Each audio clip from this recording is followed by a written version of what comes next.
ika-8 linggo ng housemates, iba't ibang matitinding hamon ang hinarap nila upang malaman kung sino ang karapat-dapat pang manatili sa bahay. Lahat ng nangyari ay bahagi ng malaking pagsubok ko sa inyo. Sa dulo, ang mga hindi nagwagi sa dual challenge na sina Fumia, JC, Lou at Yamyam ang nalagay sa listahan ng mga nominato sa linggong ito. Bagamat ito na ang inyong ika-8 linggo, magpapatuloy pa rin ang inyong pananatili sa aking bahay hanggang sa panahon na aking itatakda. At matapos ang mahalagang anunsyo ni Kuya, Na-miss ko kayo. Di ba? Diba? Over pag-iyakan natin. Diyos ka. Sobrang masaya po dun kami kasi kala namin noon evicted na po kami.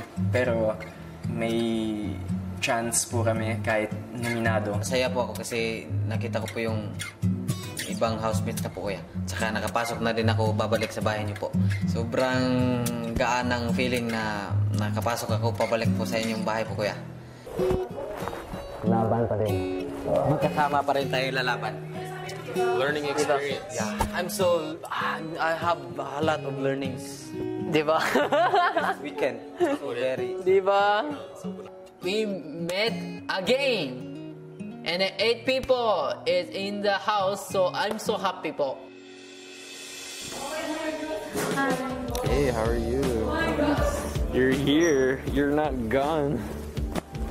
So I'm glad that I'm here to hear whatever he has to say po, Kuya. Ayun po, na-miss po namin yung isa't isa, Kuya. I'm happy. Because you're here.